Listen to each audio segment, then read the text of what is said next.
we can have photographs of all over there on the screen. I request all the participants to on their videos so that we can take a group selfie. Everybody.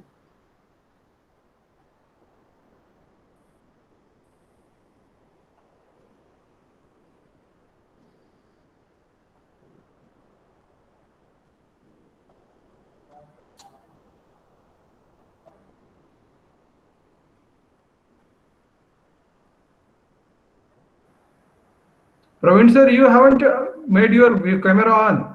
No, I don't have camera over here. I lack facility of camera on my computer. You can switch off. Okay, 1 minute. 1 minute.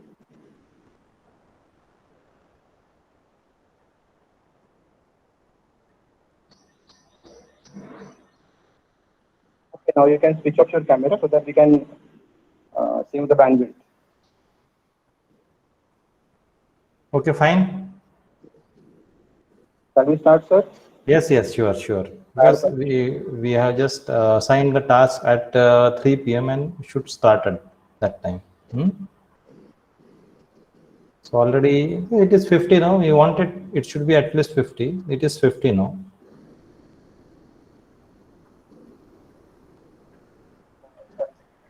Dr. J.T. Khan, sir. Okay. So, honor for today's webinar, Honorable Shri Avinash Chintawar, sir, Head of Department Mechanical Engineering, Dr. Praveen Purtupi, sir, faculties present over here, and my dear students, a very warm good afternoon to one and all. The topic of today's webinar is Road Safety in India and Vehicle Safety Technologies. Regarding today's topic, I have gone to some websites. And one of the websites, Ministry of Road Transport and Highways. I gone through and I gathered some statistics. In 2011, when I see the death record, so it was 4,97,686. Back in 2018, when I see it was coming down to 4,67,044. In comparison with the total death per 10,000 vehicles in 2011 was in an average 35.1%. And in 2017, it falls to 18.4 averagely. So if we analyze the figure, we come to know that during the period, more and more safety features in vehicles are included. And the government is also taking steps to ensure that safety features are built in at the stage of design, manufacture, usage, operations, and maintenance of both motorized and non-motorized vehicles in line with international standards and practices in order to minimize adverse safety and environmental effects of vehicle operations on road users. Today, our eminent speaker will cover each and every aspect in his presentation. So, now to focus more on this topic, I would like to request Honorable HOD of our department, Dr. Praveen Purtupi, sir, to guide us. Yes, thank you, Professor Pramod. A very good afternoon to all and welcome to the third webinar of the department on Road Safety in India, Vehicle Safety Technologies. Respected Honorable Shri Avinash Chintawar, Managing Director, Robert Bosch Chassis Systems India Private Limited, Pune. Dr. Hemant Deshmukh, who has been the main architect of today's webinar. Faculty members, dear students, boys and girls both. We are very much delighted to organize the webinar. Such webinars are certainly outcome of current pandemic, where interaction of people is continuously going on. The communication, the transportation activities too going on. Vehicles are plying on roads. So as just told by Professor Pramod that, see, if you just see the number of vehicles, they say that a survey, Google survey says more than 22 crores vehicles are being registered in India. More than 400 deaths we are having per year. 12,007 injuries per year. And this is alarming. And this should be stopped. Reasons are very simple. It's a poor traffic management, alcoholism, carelessness by drivers, and to overcome this, various infrastructural changes, automobile changes are to be there. Not only this, changes in the mindset behavior of people should also be there. If you just go through the vehicle safety technologies, different systems such as LiDAR, then GPS, then vehicle to vehicle communication, theft deterrence, lane departure warning systems, radar assisted systems have been developed and advanced. In addition to this, now artificial intelligence, IoT, can also have an important role. This is only a tip of an iceberg, which I am telling you. Our guest speaker will be enlightening us with such and more advanced technologies. We hope the webinar will be a great learning opportunity and enjoyable too. To end with, I would like to read some verses on the backs of the trucks. जलो मत, गाड़ी loan पे है. एक दूसरा, बुरी नजर वाले तेरा मुंह काला. तीसरा, किसी का ना मुंह काला ना सफेद, सबका भला कर ऊपर वाला. फोर्थ, धीरे धीरे चलोगे तो बार बार मिलोगे, तेज तर्रार चलाओगे तो हरिद्वार मिलोगे. Thank you. Over to professor Pramod. Sir, your words are always encouraging and motivating. Thank you very much. Our request, our senior faculty member, Dr. Hemant Deshmukh, sir, to introduce our speaker.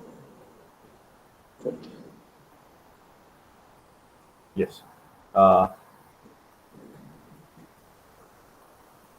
Good afternoon, all the participants for the Sardar Patel Memorial Technical Lecture Series, being organized by the Mechanical Engineering Department of RCIT Chandrapur. I'm extremely happy and joyous because I'm getting the opportunity to introduce one of the tall personality in the automobile sector, none other than Mr. Avinash Chintawar. By coincidence, he happens to be my very good friend, he's my batchmate and classmate. So that's why joy has doubled, tripled, I cannot say, that a person of his stature is available in this webinar, who will be helping our students and also teachers as to the topic that is road safety in India and the vehicle safety technologies. Mr. Avinash has graduated as a mechanical engineer from Vishweshwarya Regional College of Engineering. Then, now it is VNIT in 1985. Immediately after his graduation, he has joined Bosch Limited as a management trainee. He has also completed after that ICWA in 1992, and he also got the diploma, graduate diploma in management in the year 1995. He is having the experience, just count the 3 decades, over 3 decades, 3.5 decades of experience, that too only in one company, and the company which everybody knows, Bosch. Mr. Chintawar has worked in various functions with regard to process planning, manufacturing, projects, and corporate function from 1985 till this date. He has handled the position of technical plant head of Bosch Nashik plant from 2014 to 2018. Mr. Chintawar has been responsible for common rail injector project at Nashik. He established the state-of-the-art modern plant in record 8 months' time. The kind of work let me share with you, the kind of work he carried out, even the parent company Bosch Germany, they were also surprised how possible that he developed all these things in record time, 8 months' time. So they also came here in India to inspect as to how this was made possible. So that is the kind of commitment Mr. Chintawar has for his company, and that's why you can see now, right now he is holding that position of managing director of a Robert Bosch Chassis India Private Limited. In 2008, he was deputed to Robert Bosch Germany as the head of the manufacturing nozzles and was responsible for nearly 1,500 people were along with this project, working with him. He was appointed as a managing director for Robert Bosch Electrical Drives, and he was there posted in Chennai. He is currently holding the position of managing director at Bosch Chassis System India Private Limited, Pune. So since 1st of November 2018, he is stationed in Pune. He has been bestowed with many awards such as Young Engineers Award and also the Engineering Achievement Award by Institution of Engineers India. He has also chaired the Confederation of Indian Industries for North Maharashtra zone last year. He can communicate in Marathi, English, Hindi, and also know Kannada and very fluent in German also. He likes to trek. He loves adventure sports. He loves networking with people. That's why, although he's so busy, just on my request, he said yes, and he is with us now. He likes traveling and he participates in many social activities. Let me share with you to end with, when I talked for the first time with him, he said, Hemant, I don't want to lecture people. I don't want to share something on the slides and talk with people.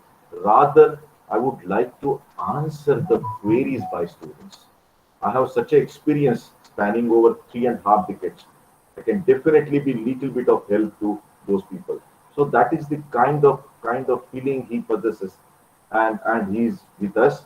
I request my students, all the students, whatever comes to your mind, he will be presenting for not more than 30-35 minutes, at the most 45 minutes. But later on, please interact with him.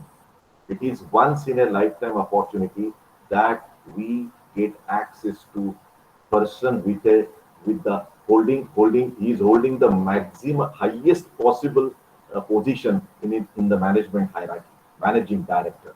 Nobody is above him. Okay, so just imagine this. Please participate. Please ask him questions and please gain something, because he is practicing it. You can try to understand this. Apart from theory, hard skills, that is also very important. This is all. So I welcome my dear friend, Mr. Avinash Chintawar, for this Sardar Patel Memorial Technical Lecture Series. I thank the HOD and the coordinator for this event, Professor Pramod Sahare, for giving me this opportunity to introduce Mr. Avinash Chintawar. Thank you. Okay, so Thank you. Thank you, sir. Now I consider it is a great honor to invite Honorable Shri Avinash Chintawar, sir, to start his presentation. Please, sir, give us privilege to listen your astonishing word. Yeah. Start his presentation. So first of all, very good afternoon, and my acknowledgement to the academic excellent team here. And I already said I feel humbled here to really speak in front of doctors. But I will make my best attempt to interact with you, and that was the objective. But Dr. Hemant said that I must prepare a short presentation that will probably ignite some questions in the mind of the students. So I have multiple times interacted with students, and it has been always a pleasure. So it is from my side a thanks to you, and not you and you do not have to thank me. It is always for me a pleasure to interact with students. What I have done today is prepared a short presentation. I will share it with you.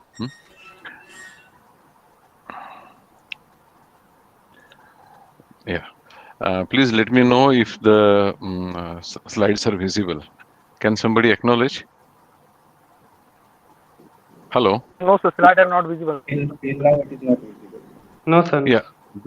Wait, slide should come now. The present now button is Present now. This arrow. Mhm. You can see an arrow here. Present now. Just to press that first of all. Just a minute. Share. Yeah. Now it should come. Yes. Yes, Yes. It is coming. Yeah. Now. Yeah. Okay. Nice. Okay. Slides are visible. Audio is clear. Yeah. Yes. Okay, colleagues. Yes, sir. Okay, right. So basically, there is some history about our founder. His name is Robert Bosch. And he was a person who started this great company more than 140 years before in a small workshop. Yeah. And there are a lot of credits to his career as a small entrepreneur. And today, finally, this company is a global giant in the field of automobile. Not only automobile, I will share with you what is about Bosch company. And these slides are also available. You get a lot of information also about Bosch in internet. But I will share with you what is normally not written there. Yeah. So the great company had a very small beginning. He started on a bicycle to repair the dynamos. Yeah. But from beginning, he really emphasized upon humanity, human dignity, and he always called his team as associates, and he never called them workers or wage earners. Even today, we continue that every employee of Bosch, we call it as an associate. I, as a managing director, is associate of a company, and the lowest person down the hierarchy is also an associate. So actually, there is no hierarchy. Something about Bosch Global, close to 4 lakh employees, yeah, and our tagline is invented for life. There are multiple subsidiaries, more than 400 subsidiaries all over the world. And this company has 71.5 billion euros sales revenue in 2020. Now, just to say what is 71.5 billion euros, close to 6,50,000 crores. Yeah. So, as one small company in Germany grows to such a giant all over the world, 6,50,000 crore is 4 times the annual revenue taxes of government of Maharashtra. Complete budget of government of Maharashtra, 4 times. And Germany itself is the size of Maharashtra. So imagine one company in Germany has 4 times the Maharashtra's budget. You could imagine the impact of or the power of this country, Germany. Yeah. And out of this, 5.9 billion euros are spent on R&D. So this company is basically innovation driven. Like I said, invented for life is the tagline. We want to make the life of the people better. And the innovation is to such an extent, yeah, that we file annually more than 300 patents in a year, and out of more than 3,000 patents. So considering 250 working days, every day 12 patents, and if you consider 8 hours of working, in every 1 hour, 1.5 patents are applied somewhere in the world. India is also not lagging behind. We are also crossing 300 every 1 patent a day now.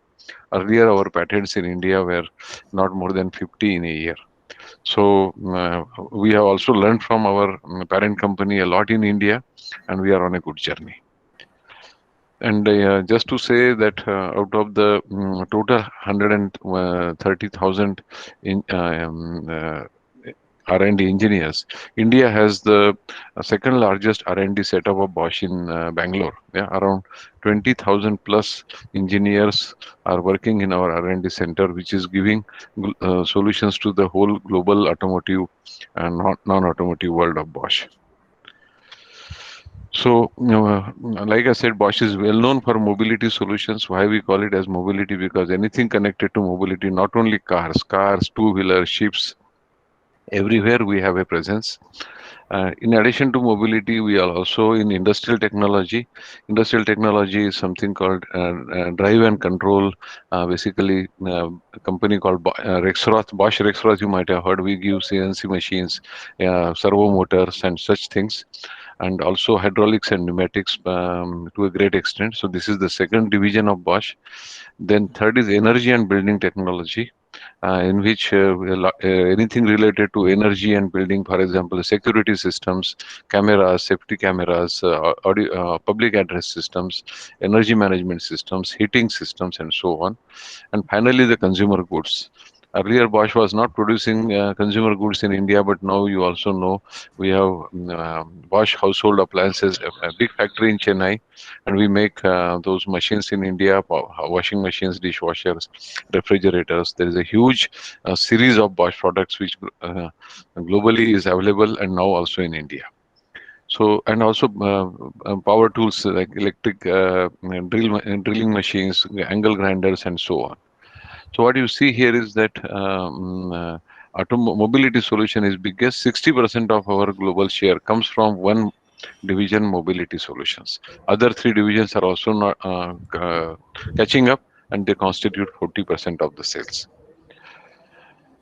Now, mobility solutions basically we have four areas to speak. Something like personalized mobility, automated mobility, connected mobility. Professor has already said it in the beginning how the technology is advancing. So basically, it is all towards safety and comfort, efficient and economical, and at the same time, it has to be fun. Yeah, and you can see here, Bosch is present in all segments, including two-wheelers, three-wheelers, tractors, big buses, and so on. Something about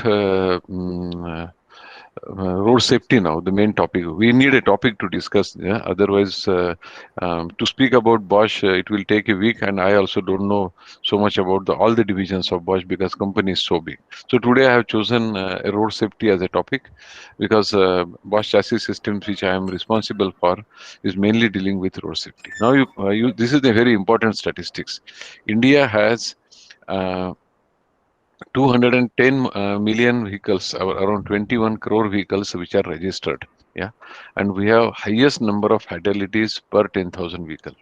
Annual fatalities are 1.5 lakhs. What does this mean? Every day 500, and in an hour more than 20 people lose their life. By the time we finish this seminar or this thing, around 20-30 fatalities would have happened in India, unfortunately. And this is one of the matter of concern. So this is the statistics. India, in a very wrong way, India is topping the statistics. And the government has taken a lot of steps, and Bosch is also supporting in a big way. And we will also go through some vehicle safety technologies. So we already said India has the highest road fatalities. Yeah, and there is a Stockholm Declaration. And India is a signatory that by 2030, we want to really bring down the fatalities by 50%. Yeah, and that's a commitment. And this government is doing great. Our Honorable Minister Nitinji Gadkari, he has done a lot towards vehicle safety. For example, he was the person who promoted the legislation of mandatory ABS in the cars, mandatory airbags in the car, and so on. I will also share with you in coming slides. So you might have also heard, because now youngsters are well aware, there is a terminology called Global NCAP, Global New Car Assessment Program. Now Tata Motors has brought a car and they say we have a global NCAP rating 4-star, 5-star, and so on. Basically, this particular assessment program does the assessment of a car based upon the various crash tests and so on. Target is that when the vehicle has a crash, at least the driver should survive. Yeah, car is anyway lost. So from that perspective, there are multiple technologies which go inside. For example, airbags. For example, the vehicle design.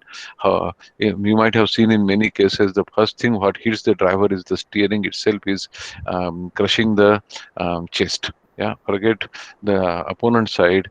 The car's own steering rod has killed many people. That is why airbags are now coming in between, and so on.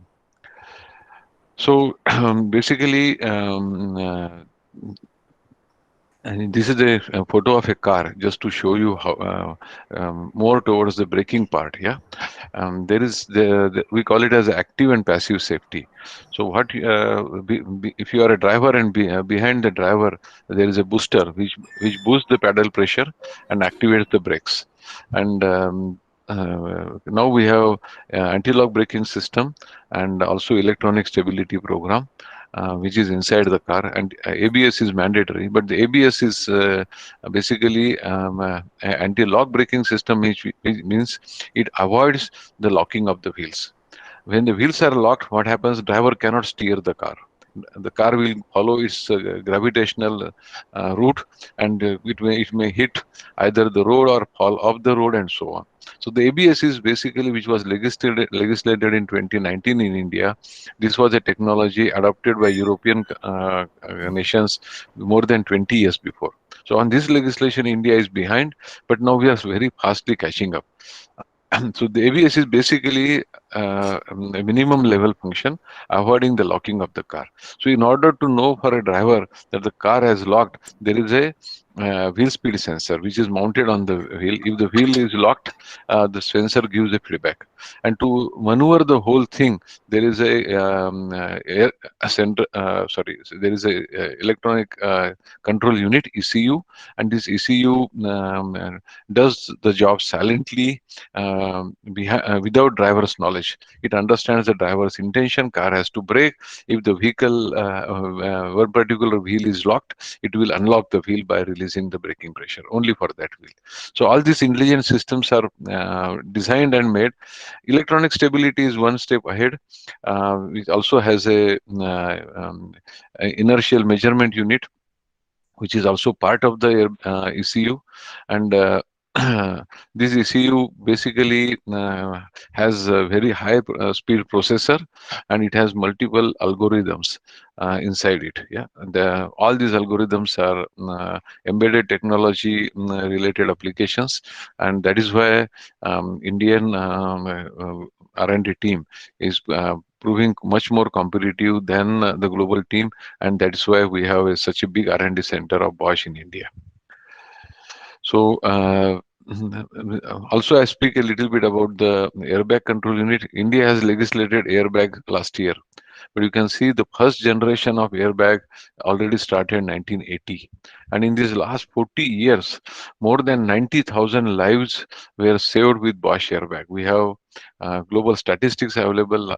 Some months before, we also celebrated a small event, and globally savings the life. Yeah, so 90,000 lives have been saved, and it's quite a big honor in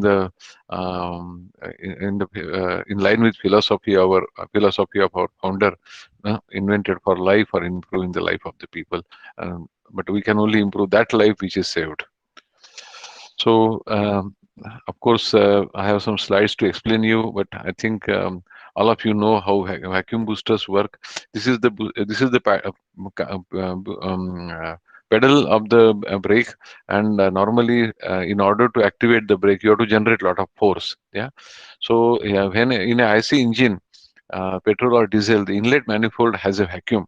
So this booster is connected to the inlet manifold of the IC engine, and the vacuum of the IC engine is used between the diaphragm. So what happens, because of the vacuum on the other side, the driver has a comfort. He doesn't have to press too hard. And you might have seen in a switch off condition, brake pedal is hard. You start the car, brake pedal becomes easy because vacuum gets developed on the other side. So this booster is basically boosting the driver's pedal force. Yeah, it's so simple, but not so easy. These boosters are quite complicated, and if the booster fails, yeah, then it can also hamper the driver's braking efficiency, and that is why very important part of the braking system. So coming to the next part, after the booster, the hydraulic pressure is passed on to the anti-lock braking system. So ABS is, like I mentioned, it is a primary function that it avoids the locking of the vehicle. In 1978, the first ABS was patented by Bosch. Yeah, and now you can see we are more than 25 years, very close. Yeah, and more than 42 years. Globally, cars are available with ABS technology. In India, it came much later, but we are catching fast. Thanks to the current government, they are promoting vehicle safety to a great extent. And next to ABS is a traction control system. What is traction control system? It is not only avoiding the locking of the wheel, but it also avoids the acceleration without wheel slip. So you might have seen sometimes the car is, let us say, stuck in a muddy road. What happens? The wheel rotates in its place, yeah, and the car doesn't go ahead. What the rear wheel rotates in the speed. So you really how we call it in Hindi, car phas gaya hai. So if you have a traction control system, the traction control system helps you to take the car out of this phas gaya condition. Yeah, what does it do? It selectively applies the brake, and it helps the car to roll over. Yeah, and so this is the second function, TCS. And then electronic stability program, it has a yaw rate sensor, and this particular ESP basically helps the car uh, st- to steer in a particular way without getting skid. Yeah, so many times what happens, we are driving on a highway, we want to overtake and come back to our original lane, and if you are doing it too fast, the car gets skidded out of the highway. Yeah, and if you have a ESP, the ESP system is so intelligent, it understands the driver's intention and keeps the car exactly as per the driver's intention. Of course, if the intention is bad, the system is not that intelligent, you need additionally then emergency braking and other things. But ESP is the next technology to save many lives.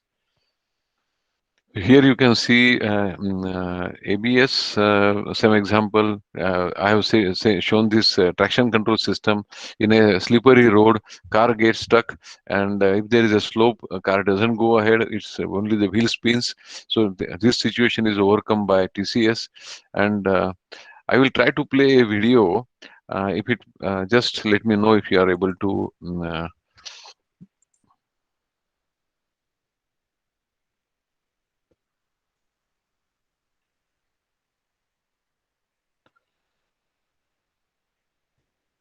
Please wait a moment for.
Hello.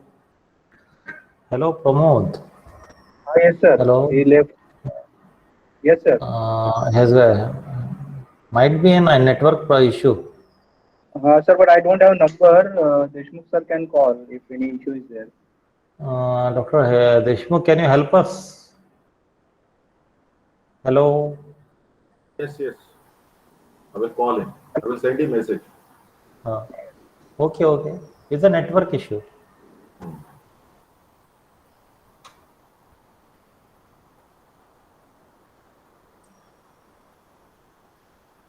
Fine, sir. Okay, sorry. Yeah, yes. I was. Welcome back. I got a message you were taken out of the meeting. I don't know what mistake I did. Okay, okay. Somebody ejected me out. Okay. But what was the last slide you saw? You were able to see the video? Yes, sir. Video was there, but audio we can't able to hear. Oh, audio was not able to hear. Sorry for this. No, Google Meet is not on facility in Google Meet. We can't hear. Okay. Okay. So basically, let me share the slide again. Yeah, because I have to go back to the slide. Once again, present now, sir. So that. Yeah. Okay. I will. So you have seen the video. This is the limitation of the presentation, and also maybe I am not expert enough to maneuver. We don't use Google. We normally use. We normally use the Zoom. not Zoom, Microsoft Team meetings. I'm meetings, first okay, time using Microsoft. Google. Acha, acha. Yeah. So that could be the reason. I don't want to blame the system. It is already working. So am I back to the slides? Yes, sir. Yes. Okay. Yes. So basically, you saw in the video there was a Mahindra car. The first was that there was no ESP, and in the second video there was ESP and car was able to go. Yeah. Sorry for this, but then Hemant, you have this link, and this link is also available on YouTube. So basically, you have seen in the extreme driving condition, intelligent solution like ESP is able to save the driver's life and the life of others on the road. The working principle also like here vehicles when the vehicle is overspeeding or underspeeding, there is we call it as a oversteering or understeering, and the system is able to realize that there is a steering angle sensor. If the driver is steering the vehicle, and if the vehicle is not following the driver's intention, then the system acts to ensure that the vehicle takes the path which driver would like to have. Yeah. So this is basically for an ordinary driver. If you see most of the racing cars, these drivers hate ABS or ESP. They don't like because they are so expert. They don't need any such external support. But we are the ordinary drivers, and we need such intelligent support. And ESP is a technology, yeah, which supports the vehicle safety.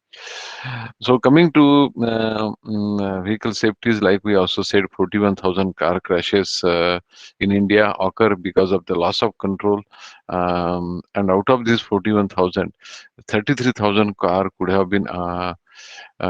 crashes could have been avoided, and at least 9,000 lives could be saved. Yeah. So 30 lives in a day could be saved by introduction of ESP. And already you can see there are many cars in India. For example, Mahindra XUV 50, the most popular model is with ESP. Mahindra Thar is with full ESP. Lot of car. This MG Hector, fully ESP. Tata Harrier.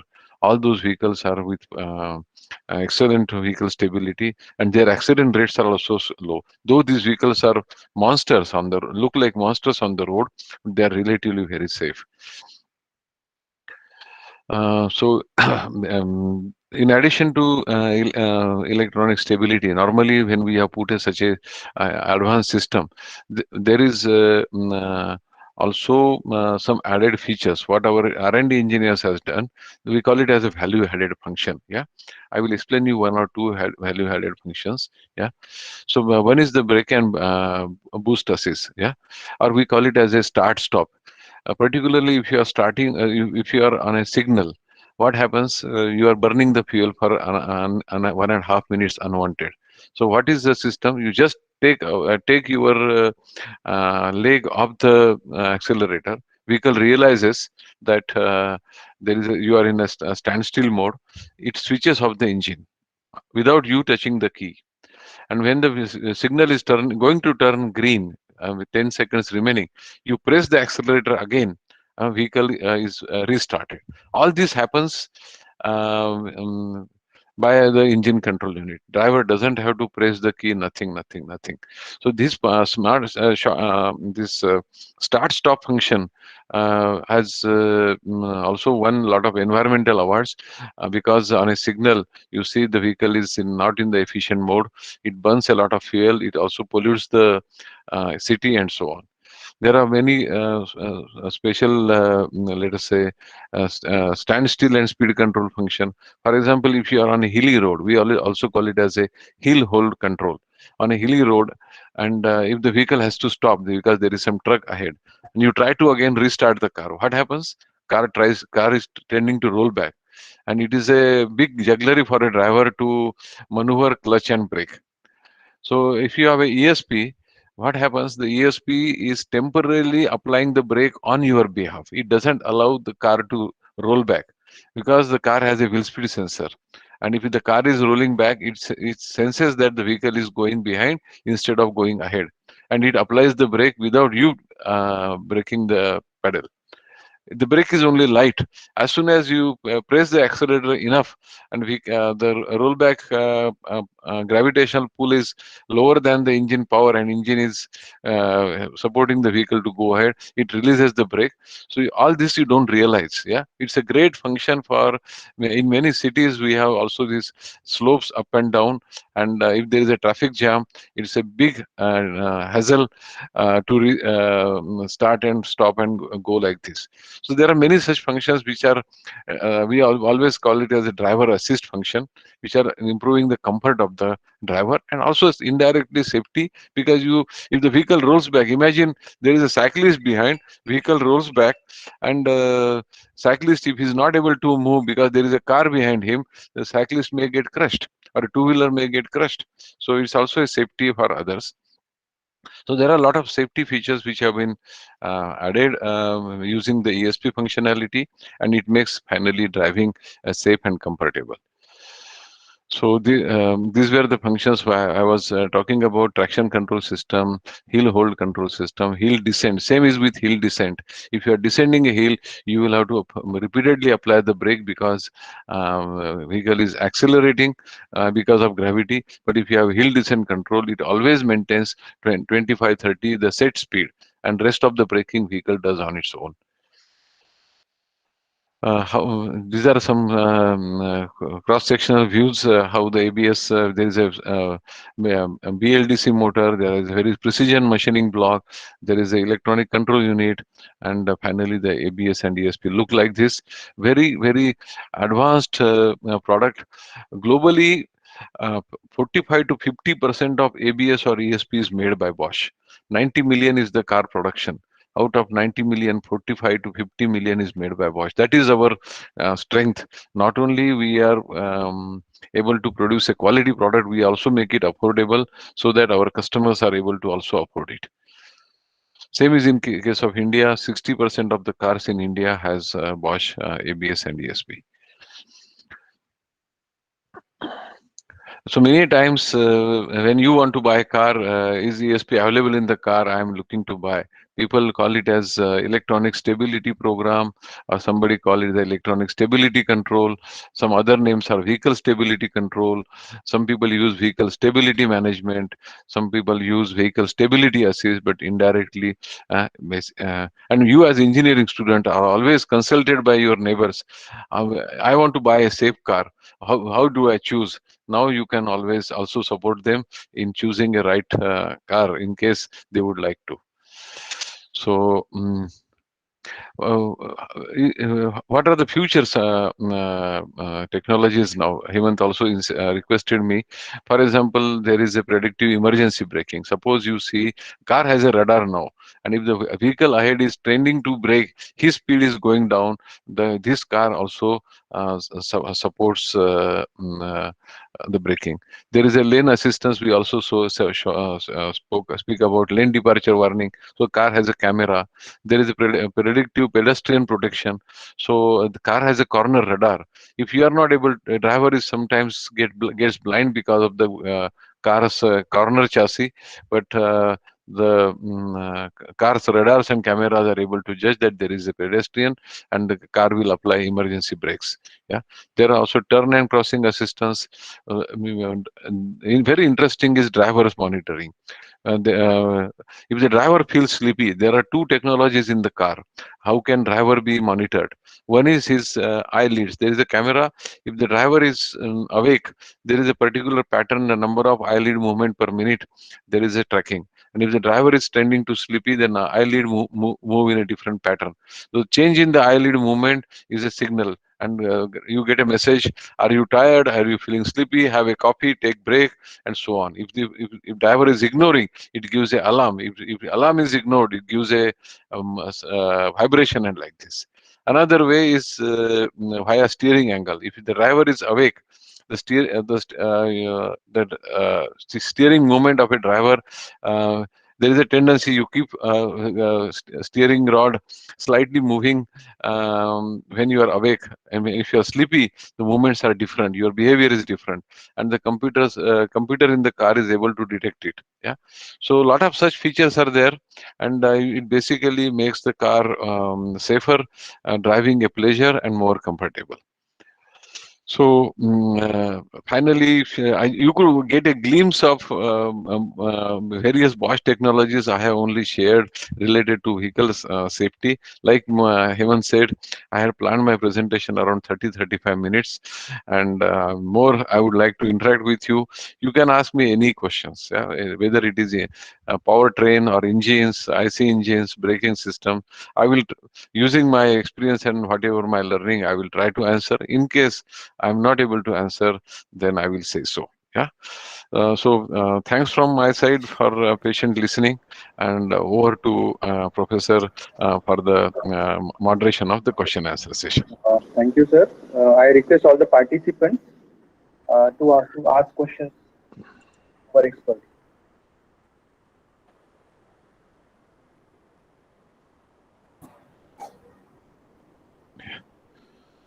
Honorable Speaker, it was a nice, interesting session, but still there are queries in my mind because I have been teaching IC engines, automobile. One question just arises again, is that now where we are going now? Because now, see, we are saying that we are going to have electrical vehicles. So what will be the part of the IC engines now? Or what is the span of IC engines now? See, I think this is a very important question, and currently there is a lot of discussion going on, yeah, about the future of IC engines, yeah. So let us say in developed countries, yeah, like Germany and also some European countries, they said that by in 2030 they Yes. will phase out the IC Phase out engines, IC yeah, engines, IC yes. engines, Yes, yeah. yes, I So agree they with will, you. yeah, they will switch over to electric cars. So that means what? One of the biggest market will switch from IC engine to electric car, and Bosch is also there in electric powertrain. That is why we call it as mobility solutions. We have highest number of patents in the electric cars. We have multiple solutions, battery systems, battery management system. We have electrical drives for the car, powertrain drives, and so on. And even there is a solution available up to a fuel cell. So for entire electric vehicle, there are starting from two-wheeler, we have a Bosch scalable drive. Scalable drive means we can have a equivalent to 50 cc, 100 cc, 150 cc, 200 cc electric solution. Battery will change, motor will get adapted. Even for less than very small 50 cc two-wheeler, in order to reduce the cost, there is a concept called in-hub motor. Yeah. So these solutions are already developed by Bosch, and world will switch over. Just now, there I attended a session on hydrogen. Hydrogen generation, and world is also going towards green energy and so on. And fuel cells, sorry, IC engines, we all know one day the diesel and petrol stocks in the world will vanish. Mankind must prepare well in advance that these stocks do not get completely consumed. Something is left for the necessary sector. For example, imagine the tractors. Do you think tractor can run on batteries? Tractor will need diesel because they are so powerful. They run in extreme areas. Managing batteries in the remote area is a problem, and so there are some sectors where the migration to the electric tractors are possible. They are available in the market, but they are at the moment not the practical solution for the end users. So the world will migrate, yeah, and migration will depend upon also how the advancement comes in the electrical field. Currently, we all know the battery cost and the electric drive cost is far higher. Those cars are quite costlier. Basically, it is meant for as a car for poor, but they are very costly at the moment. And current trend shows that there will be a break even in next couple of years, and the electric vehicles will be affordable. So unless there is a massive support in last 2 days, various governments, even Maharashtra government has supported massive subsidies to promote electric cars, and with this support and initiatives, surely electric car will one day become a reality. There are a lot of constraints. For example, in big cities, where will you do the charging? Yeah. So government has to work also on infrastructure. Unless a holistic approach is taken, the practicality of an electric car is not easy. Imagine big cities like Mumbai, where cars are parked, 30% cars are parked on the road. Yeah. So unless the charging is available on the road, nobody in the apartment has a place to park the car. Car is always on the road, either inside the house or outside the house. So there has to be charging near the on the On road, roads, on the on road. roads. Yeah, so this infrastructure, even if you are a very rich buyer, you cannot install a charging on the road. The road belongs to government. Government has to do. But surely, all countries are gearing up. When you travel to European countries, I have seen now between near Frankfurt, they have converted highway into electric trucks. There is a 100-kilometer stretch. The truck has a pantograph like electric railway, and the pantograph goes up, gets connected to the overhead cable, and the truck runs electric. So the truck has a dual engine, yeah, for experiment. But in future, electric trucks are possible. Yeah, Tesla Are feasible. are feasible. So from technicality, no issues. But there are also pros and cons. I think there are a lot of questions on this. Yeah. Yes. So maybe somebody can moderate, and I will answer the question. Professor Pramod, can you help us out? Chat box.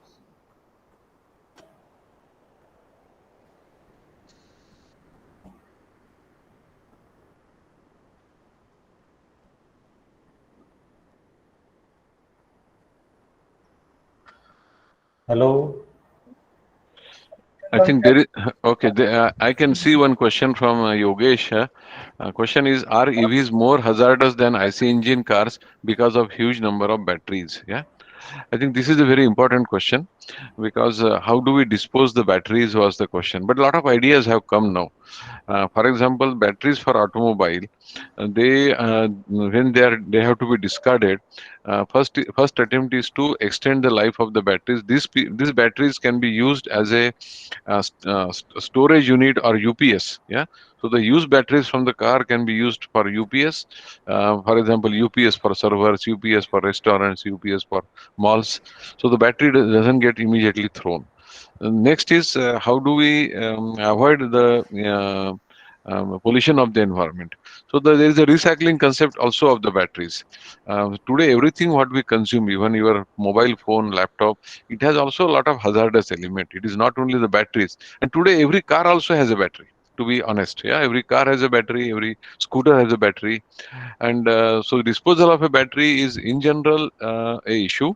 But there is a concept available, and if government spends enough money, also for recycling of the batteries, then this hazardous impact on the environment can be avoided. It is not a big issue to tackle.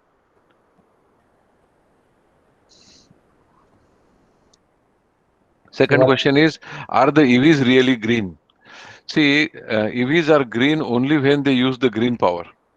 There are some stupidity we have seen on internet, that there is they charge the electric scooter using a generator on the road. That is not a green, yeah. So unless country has a surplus green power, yeah, and most of the countries are migrating. When Germany announced this 2030 switch over from IC engine to electric, they also said that they will migrate 100% to the green energy. Massive amount of solar and also the wind turbines have been installed in Germany. They have already switched off the nuclear power plant, and they also want to switch off the thermal power plant. So when the world has no thermal power plant, no nuclear power plant, only solar, wind, or hydroelectric, then and resources are enough. There is a project that if you put 10% of Sahara, not even 10%, 5% of Sahara covered with solar panel, it can feed the world. Yeah. New Zealand is the first energy country now. They have powerless transmission of electricity. On the Earth, sun is only seen 12 hours. But if you put a rotating satellite in the sky, and if it has a solar panel, it can transmit the energy back to the Earth even on 24-hour basis, because satellite can be programmed in such a way that it is always facing the sun. So technology is advancing, and in my opinion, the worry about coal being not available or oil being not available, the world will not stop. There will be solutions available, and world will go to the next level. This year, the World Environment Day, the slogan is more on restoration of the environment. And we have also taken in Bosch many steps to restore the environment. Reduce, recycle, reuse, the multiple possibilities are there. There is one question from Shivam. What causes the ESP light to come on? Which type of technical fault arises? Yeah. Okay, so if there is a malfunctionality of ESP, then the ESP warning lamp comes on. Yeah. So first you have to understand that when the ESP warning lamp comes on, the basic braking is not impacted. It is only the stability of the car. Now, why ESP light comes on? There are multiple reasons. Either electronic failure, or if one of the tire has too low a pressure. What happens when the one pressure tire is, let us say, too low in the air pressure, beyond limit, then the vehicle is not able to maneuver to the expected level. So there is a list of, let us say, probable causes, and once you take care, the lamp goes away. If there is a short circuit between the pins, also it can happen. Loose connection also can happen. Okay, there is one more question from Pramod. We heard about the driverless car. What is its future? Yeah, I also driverless cars. Yeah, so if you see the countries which are really promoting driverless cars, yeah, those are the countries, European and American, where value of the time is very high, and value of the cost of hiring a human driver is also very high. In India, driver can be afforded by many. Taxi can be afforded by many, but in those countries, driver and taxis are not affordable. And so this is one primary factor. Secondly, you know that big taxi companies like Uber, Ola, they are the largest taxi fleet companies, and their maximum cost is the cost of a driver. If tomorrow cars are driverless, yeah, what would happen? They will be able to afford the taxi services as much lower rate. Yeah.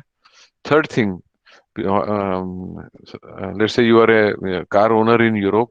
You go to office and next 10 hours you don't need a car. So today you don't need a car, so you can put it into the taxi service, upload the car into the taxi service, and program the car that before you leave the office, the car comes and parks in your garage. So in this remaining 8 hours, car is doing a driverless taxi service. So there are such many such ideas why there is a attraction for why there is attraction for driverless car. Question is reality. Yeah, reality. There are on a test track, in a standard defined condition, a driverless car is feasible. I have myself seen a car which can work in a on a test track with let's say 6 radars and 12 video cameras and all integrated system. Car is able to see, sense, and act. Yeah. Now you can imagine so much of, but even by putting 6 cameras, there are challenges. These 6 cameras cannot replace 2 human eyes. Reason is like this. Yeah, imagine in Europe there is a snowfall. What happens? The road is also white, footpath is also white, but a small height difference between the footpath and the road, a man is able to distinguish that here is my footpath, here is my road, and I am driving my car on the road. Even the lane departure warning will not be available. Yeah. So the camera systems are not able to distinguish this aspect unless there is a footpath which is built with certain pattern. So what does it mean now? We have to manage the ecosystem. Footpath is one example. There are multiple such examples. We are, the automated car today are able to work in a particular environment, standard working condition. And now at the moment, effort is going on. How do I improve the reduce the gap between the artificial cameras, its intelligence, and the human eyes. Yeah. For example, when we put those cameras into the cars and we did a test drive on the Indian roads, every camera has a programming. Now on an Indian road, there are also animals. Yeah.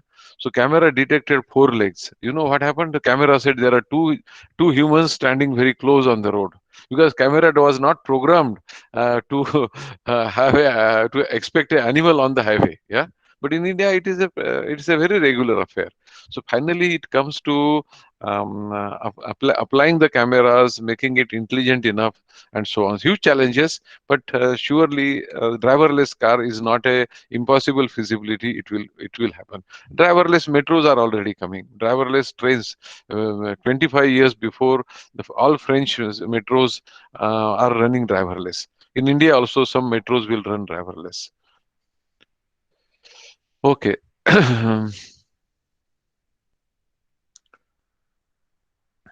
There's one question on ESP continuously gives command to cars. Does it affect the acceleration or power of a car? It does not affect the acceleration of a power. So ESP comes only into the picture when you need the safety system to be activated. When there is no braking pedal activated, ESP is silent. Yeah. Of course, ESP consumes some power, but that is negligible. So there is no impact on this. Yeah. There is a question from Kiran. Aren't electric cars dangerous in the accident? Yes, every car is dangerous in the accident. We have seen some accidents of a LPG car getting exploded because of collision. But a battery also has a basic safety feature, safety hazard. Battery can explode, battery can.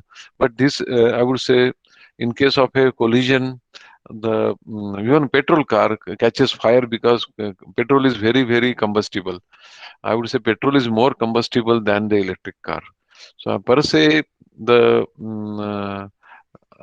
danger is with every car. There is a question from Shivam. Is charge of ESP same for all cars or different? For example, same 15 lakh car and 50 lakh cars are not. If different, what are the properties and the difference in specification? I think very valid and important question. See what happens. The size of the ESP depends on the size of the car. Yeah. So there are also versions in the car, like we say, basic or enhanced versions. A bigger car need a enhanced version of the ESP. Naturally, the cost of the ESP is also going up.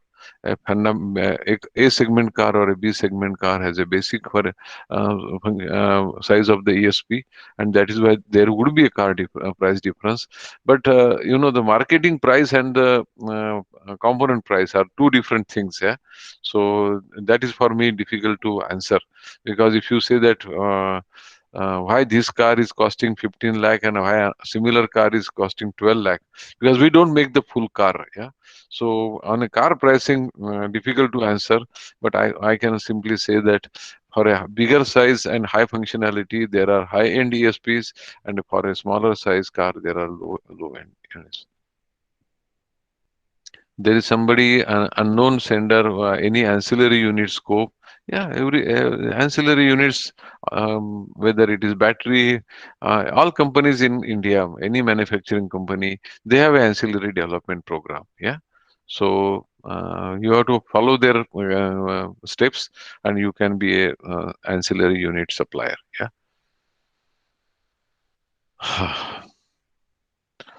There's one more question coming. Is solar energy capable for vehicle rather than electric energy vehicle?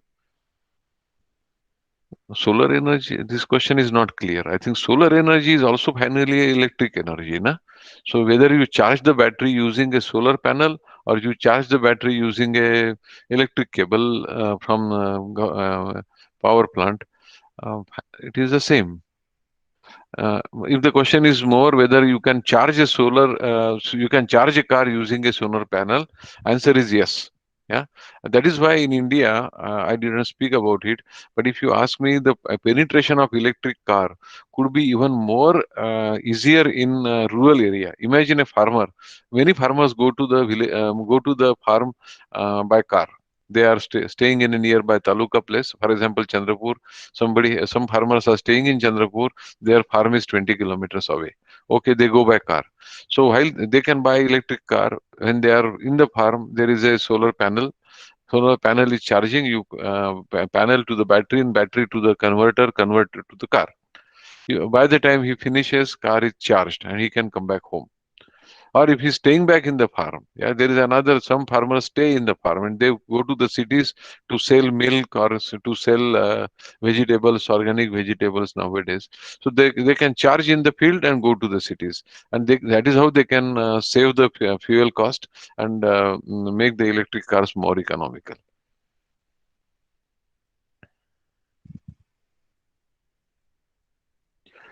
This question from Saurabh, that there was a electric scooter which had a blast. Yes, I already mentioned it. There are hazards. Even mobile batteries. There are n number of examples where mobiles. They say that you should not charge the mobile in the night.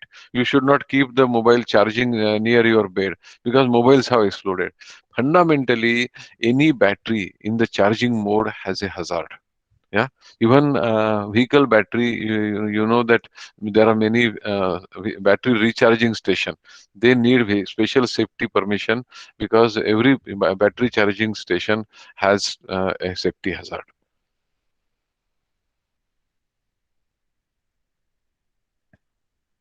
There is a question from Prakash. How much does it cost to fix electronic? See, you cannot fix the electronic stability program on a car.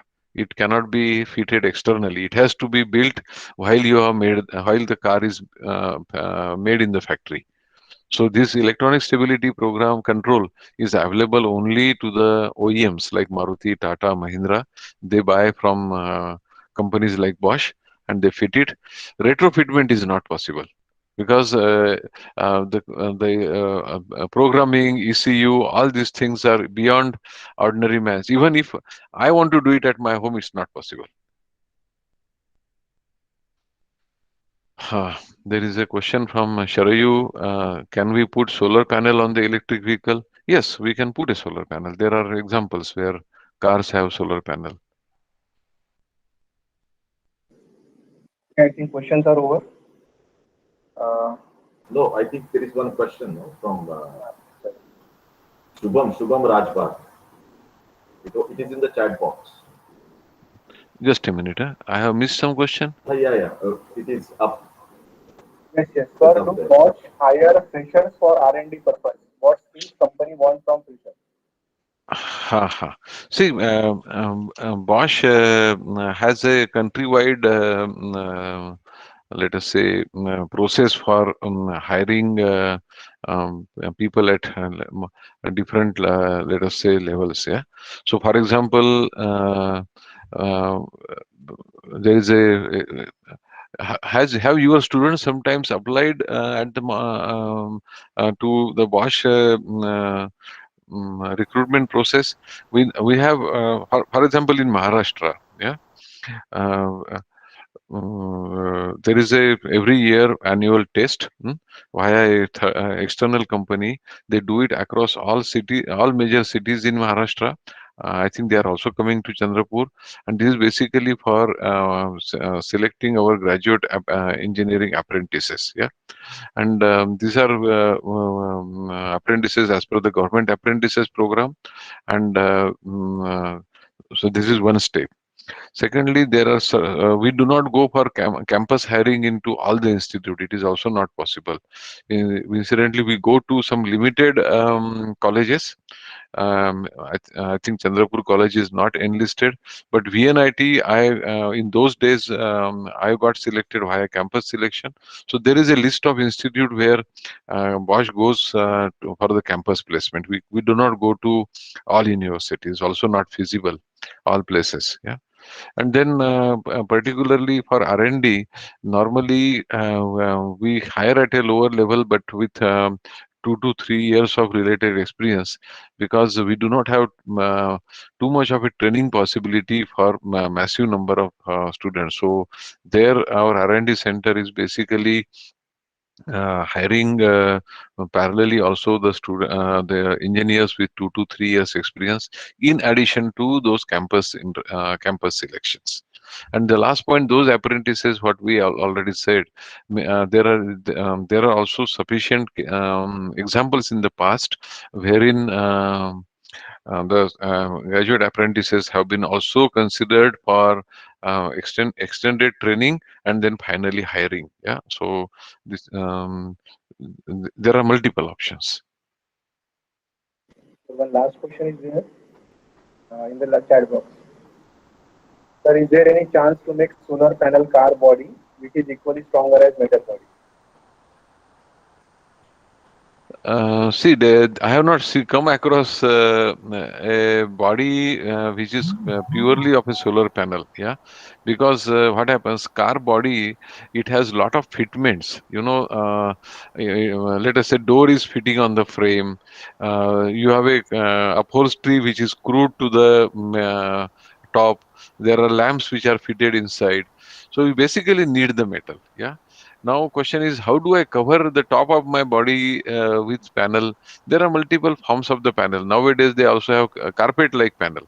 So you put the carpet-like panel, just paste it, and there is a cable which you can connect. Yeah. So, but I have not come across that taking away the metal and just putting a panel, because even a solar panel has a metal below. So basically, in short, the message is like this: metal cannot be taken out of the car. Huh? Silicon panels are very fragile. They cannot replace metal.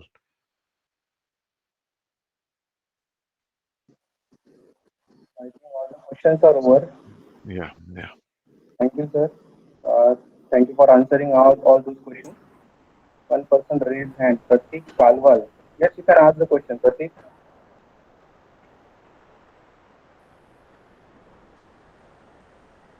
You want to unmute and you can ask the question.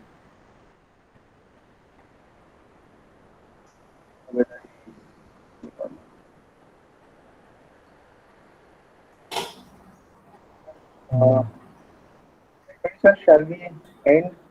We shall have a vote of Yes. thanks. Yes, Now, we should proceed ahead now. Yes, yes. So I request Professor Balbir Singh Gurran to say vote of thanks. Balbir sir. Yes, sir. So, thank you, Pramod Sahare, sir. I would like to thank Honorable Shri Avinash Chintawar, sir, MD of Robert Bosch Chassis Systems, Pune.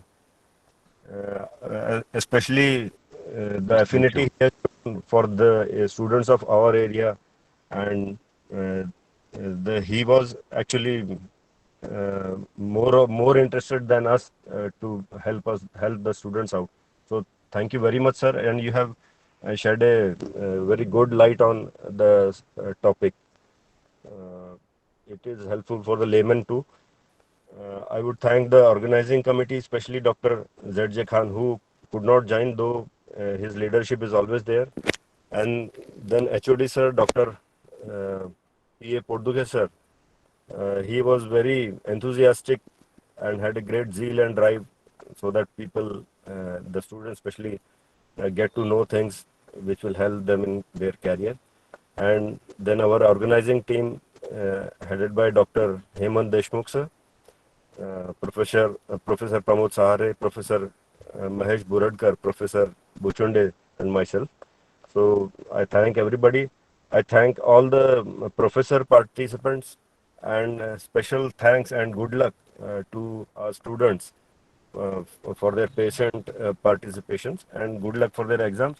And I would like to ask the students to never miss an opportunity to learn beyond their books. So this was one such opportunity. We all tried to do our best. Thank you very much. Shall I, with the permission of the chair, declare that the program is closed? Yes. Thank you from my Yes, side. yes, It yes. was also a great pleasure for me to interact with you all.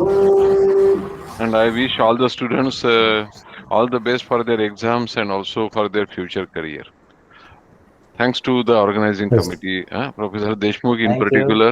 Yes, sir. Thank you. Because of Hemant, this session was possible. Thank you, Hemant, from my side. Thank you so much, Avinash. So thank I you, had one Honorable question. Avinash Chintawar.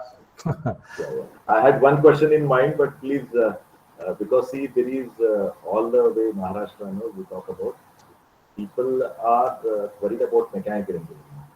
Most of the people are running after computer science and engineering. So as if they say that there will be no mechanical engineers required, electrical engineers required, only computer science engineers required. So please, while leaving this meet, just motivate and boost the morale of our students, because they are very much worried lot. So I'm very much concerned about their mental state. Please, Okay. please motivate them and tell them that there are ample opportunities for career to prosper in mechanical engineering. Please. Okay, I think I expected this question. Future of mechanical engineering in the modern world. A lot of students ask, but I appreciate, Hemant, that you asked this question. So first of all, you do not have to worry. Like I said, whether a car is electric or diesel or a petrol, it needs a brake. And braking system cannot be made by computer science. You need basic engineering, understanding of the basic engineering of the vehicle dynamics. Yeah. So the automobile engineering core, actually automobile engineering is a specialization of mechanical engineering. Yeah. So any car of the future, whether it is a aerodynamic body, imagine a car. Car will also have a tire. Car will also need bearings. Their electric car does not take away, other than the engine. There is nothing which is taken away from the from the car. Car has a braking system. Car has a horn. Car has bearings. Car has metal doors, door locking. All these are mechanical parts. So first of all, take away the fear that because the petrol and diesel engine will go, the importance of mechanical engineering will reduce. Not at all, because basically even the future car will need even more and more